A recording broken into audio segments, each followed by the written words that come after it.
بسم اللہ الرحمن الرحیم۔ السلام علیکم ورحمۃ اللہ وبرکاتہ۔ حضرت عبداللہ بن عباس اور عمران بن حسین رضی اللہ عنہم نبی کریم صلی اللہ علیہ وسلم سے ارشاد نقل کرتے ہیں کہ حضور صلی اللہ علیہ وسلم نے فرمایا، میں نے جنت کا مشاہدہ کیا تو میں نے اس میں اکثر فقراء کو دیکھا،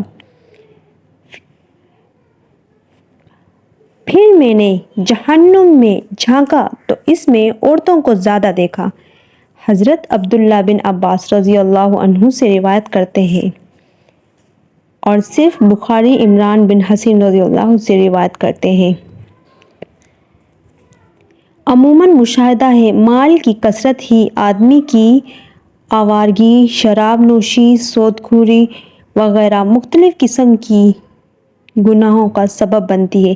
اسی وجہ سے حضرت مطرف بن شخیر رضی اللہ عنہ کا ارشاد ہے، بادشاہوں کے عیش و عشرت اور ان کے عمدہ لباس پر نظر نہ کرو بلکہ یہ سوچو کہ ان کا انجام کیا ہوگا۔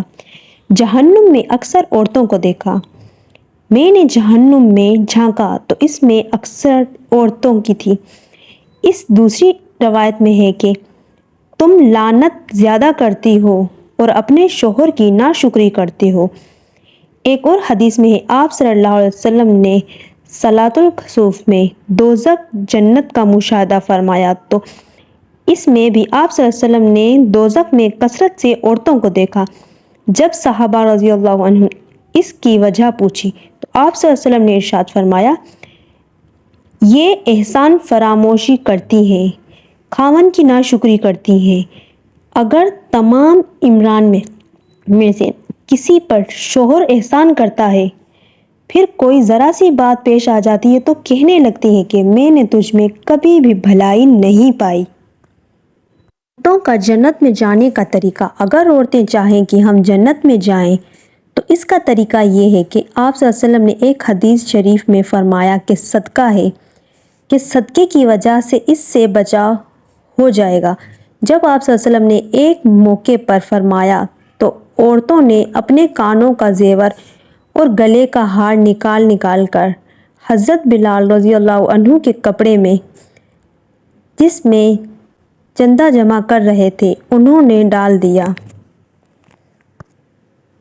حضرت ابو ہریرہ رضی اللہ عنہ روایت کرتے ہیں کہ نبی کریم صلی اللہ علیہ وسلم نے ارشاد فرمایا، فقیر لوگ جنت میں مالدار لوگوں سے 500 سال پہلے جنت میں داخل ہوں گے۔ کا ارشاد ہے، ایک دن قارون بڑی آرائش کے ساتھ اپنی قوم کے سامنے نکلا۔ جو لوگ دنیا کی زندگی کے طالب تھے کہنے لگے کہ جیسا قارون کو ملا ہے کاش ایسا ہی ہمیں بھی ملے، وہ تو بڑا صاحب نصیب ہے۔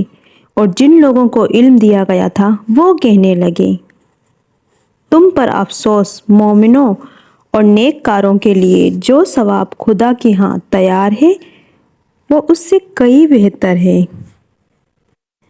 ایک دن قارون بہت بن سور کر نکلا۔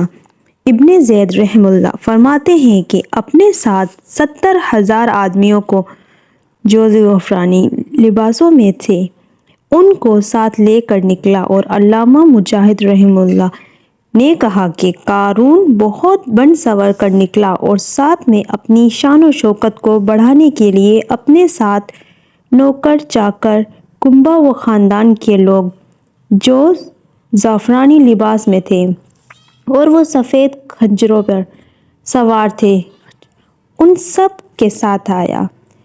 مفسرین نے کہا ہے کہ بنی اسرائیل مومن تھے، اگرچہ دنیا کے طلبگار تھے۔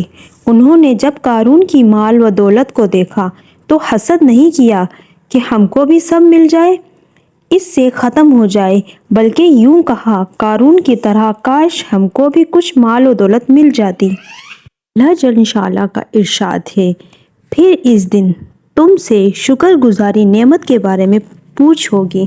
قیامت کے دن اللہ جل شانہ اپنی نعمتوں کے بارے میں سوال کریں گے، ان نعمتوں کو گناہوں میں تو خرچ نہیں کیا، جیسے قرآن مجید میں آیا ہے کہ بے شک سماعت، بصارت اور دل ہر ایک کے بارے میں پوچھا جائے گا۔